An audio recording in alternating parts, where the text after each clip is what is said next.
You're sitting at the far end of the dinner table watching the chaos of your family or friends unfold around you. Someone spills a glass of wine, and you're already standing up with napkins before the liquid even hits the floor.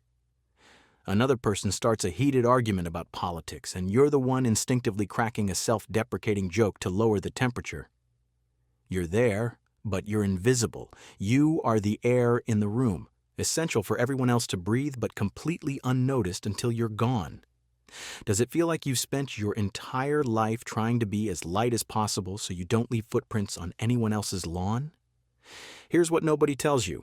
Being the easy child wasn't a personality trait you were born with. It was a survival strategy you perfected. Here's what's actually happening. You aren't naturally low maintenance or chill or good under pressure by some biological accident. You are operating out of a deeply ingrained psychological blueprint called compulsive self-erasure.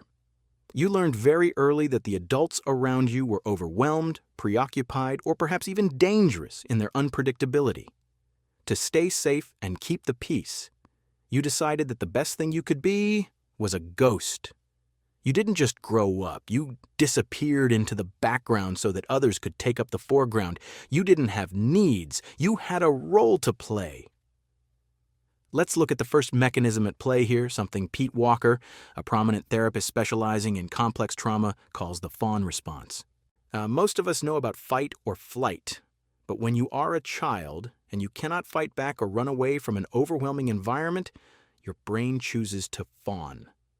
This is the immediate instinct to appease, please, and anticipate the needs of the people around you to prevent a conflict before it even starts. Think of your nervous system like a high-tech radar dish that was installed in your brain when you were 5 years old. It is constantly spinning, scanning the room for the slightest change in your parent's tone or your partner's facial expression. You aren't being nice in these moments. You are trying to disarm a bomb that you're convinced is about to go off. Then we have the concept of conditions of worth, a term coined by the legendary psychologist Carl Rogers. Rogers suggested that children often learn that they are only lovable when they act in a certain way, usually the way that makes life easier for their caregivers. If you were the easy one, you internalized the idea that your value was tied to your lack of problems. You became a good child because you saw that bad or difficult children were met with anger, exhaustion, or withdrawal. It's like being a guest in a hotel where you're convinced that if you make even a tiny mess, you'll be kicked out into the street. You spend your whole life making the bed and folding the towels before the maid even arrives, just to prove you deserve to stay in the room. We also have to talk about something called internalized gaslighting. When you are the easy child, your own emotions are often dismissed, not because people are being cruel, but because they simply don't see them. If you were sad but didn't cry, or angry but didn't shout, everyone around you praised you for being so mature.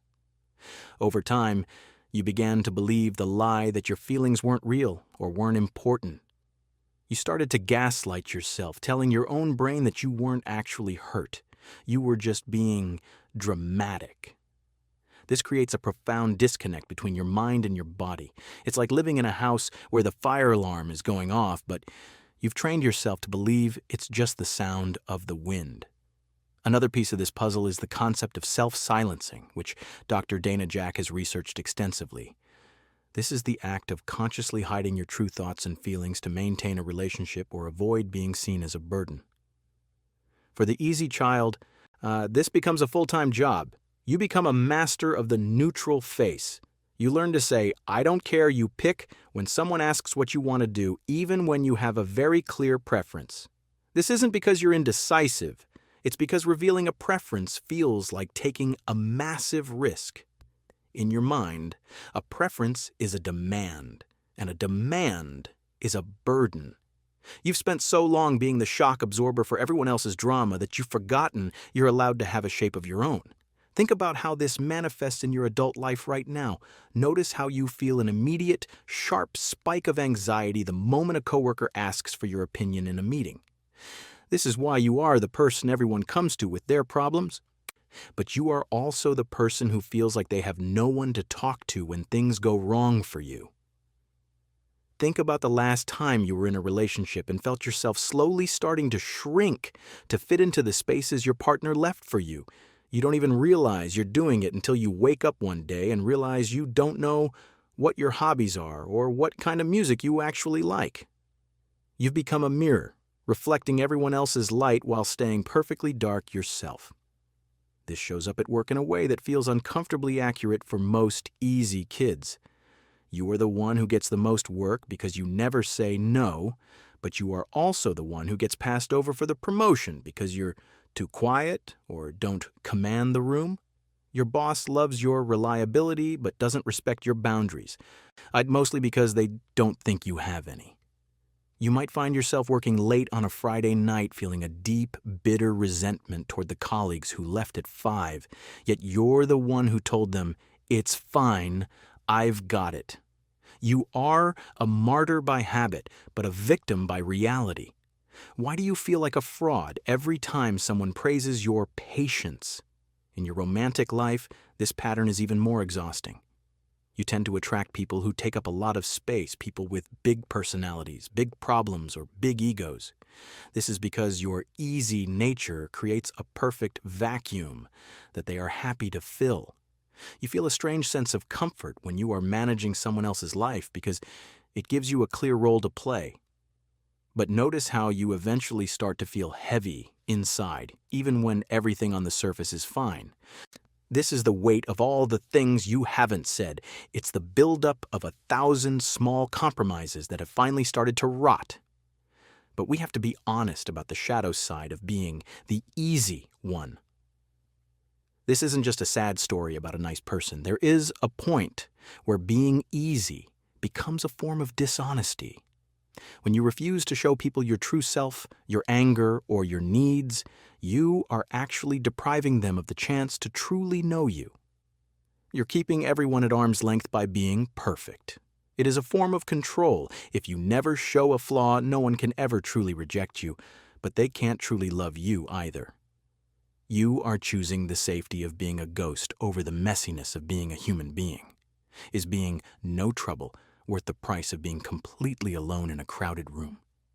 The truth is that you weren't an easy child. You were a child who was too good at surviving. It's time to stop being the air in the room and start being the person sitting in the chair.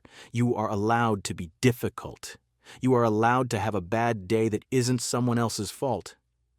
You are allowed to walk into a room and demand that people move over to make space for you. Think of yourself not as a finished, polished statue that has to stay perfect, but as a living, breathing work in progress that is allowed to be messy. The people who truly care about you don't want a shock absorber. They want a partner who shows up with all their jagged edges intact. What is one small inconvenience you can cause this week just to prove to your nervous system that the world won't end? Maybe it's sending back a coffee that was made wrong, or telling a friend you're too tired to hang out, or finally admitting that you actually hate the restaurant everyone else loves. Tell me in the comments, what's the one need you've been hiding for years just to keep the peace? Once you start speaking, you'll realize the peace you were keeping was actually just a silence you were drowning in. Next, we're going to talk about the over-explainer and why your brain treats every single decision like a court case where you have to prove your innocence.